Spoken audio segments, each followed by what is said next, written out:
OIC वालों ने पाकिस्तान से नहीं पूछा कि जहां भी कहीं दुनिया में आतंकवाद होता है तो इन्हीं का नाम क्यों आता है। तो दुनिया जानती है आतंकवाद का हब कहाँ पे है, फिर भी ज्ञान भारत को दिया जाता है। तुर्की के इस्तांबुल में एक ओआईसी की मीटिंग होती है, OIC organisation of Islamic corporation.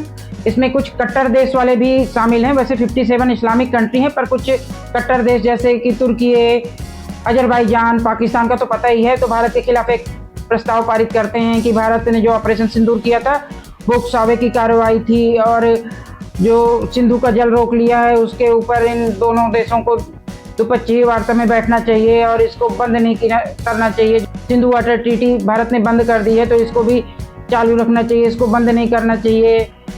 और जो भारत में मुस्लिम हैं उनको हाशिए पे रखा जा रहा है, कश्मीर के कश्मीरियों को उनको हक मिलना चाहिए, तो कश्मीर के कश्मीरियों को हक मिल तो रहा है। आतंकवाद हटा के 370 चालू कर दिया गया है, वहाँ पे डेवलपमेंट हो रहा है। पर इन ओआईसी वालों ने पाकिस्तान से नहीं पूछा कि जहाँ भी कहीं दुनिया में आतंकवाद होता है तो इन्हीं का नाम क्यों। दुनिया जानती है आतंकवाद का हब कहाँ पे है, फिर भी ज्ञान भारत को दिया जाता है। इसे प्रस्ताव पारित किया गया है, उसमें भारत को बोला गया है कि भारत ने उकसावे की कार्रवाई की है, और जो ऑपरेशन सिंदूर के टाइम पे आतंकवादी पाकिस्तान के मारे गए हैं तो बोला गया है कि भारत को आत्मसंयम रखना चाहिए। क्या इन देशों ने, ओआईसी जैसे देशों ने पाकिस्तान को बोला आत्मसंयम रखने के लिए?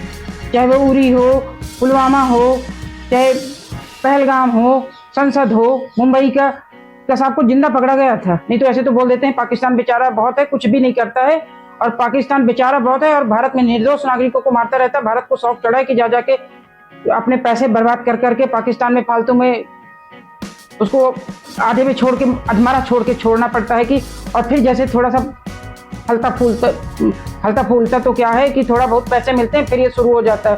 तो वो देश, ओआईसी जैसे देश ना पाकिस्तान को नहीं बोलेंगे कि अपने यहाँ आतंकवाद कम करो। दुनिया के जितने भी आतंकवादी होंगे पाकिस्तान में ही निकलते हैं, और भारत को ज्ञान बांटा जाता है कि आप, भारत पाकिस्तान के साथ शांति वार्ता करे और ट्रेड आतंकिस्तान के साथ ट्रेड करने के लिए। ये लोग अपने यहाँ से तो भगाते हैं, इनके वीज़ा पासपोर्ट कैंसिल किए जाते हैं, इनके कारी बांध के फेंकती है। वो तुर्की जैसी कंट्री है जो पता है कि तुर्की और अजरबैजान को तो अच्छे से पड़ी है इस ऑपरेशन सिंदूर पाकिस्तान। और ये तो ऐसा प्रस्ताव दिख रहा है जैसे पाकिस्तान ने जबरदस्ती खुद ही लिखवाया हो, और लग भी रहा है क्योंकि इस टाइम पे तो ना तुर्की में हुआ है, और पाकिस्तान तुर्की का तो याराना ऑपरेशन सिंदूर के टाइम पे पूरी दुनिया ने देख लिया कि हमने उनको जो दवाएं दी थी ना, अब उनके अर्थक्वेक में जा जाके जो हमारे डॉक्टरों ने और एनडीआरएफ ने उनको इंजेक्शन लगाए थे और उनको निकाला था, उसका जवाब उन्होंने हमें ड्रोन फेंक के दिए थे मारने के लिए।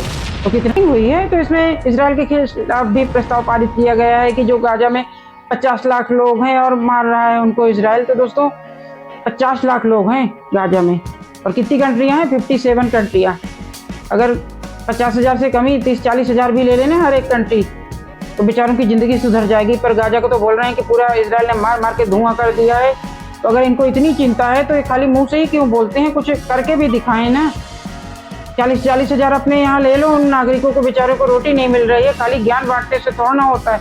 इतनी रिच कंट्रियाँ हैं और बस हो गए भारत को ही ज्ञान बांटना शुरू करती हैं। दोस्तों भारत ने भी इसका कड़ा विरोध किया है, बोला है कि अगर ऐसे प्रस्ताव पारित होते रहेंगे ना तो ये ओआईसी जैसी कंट्रियों का कुछ महत्व नहीं रह जाएगा।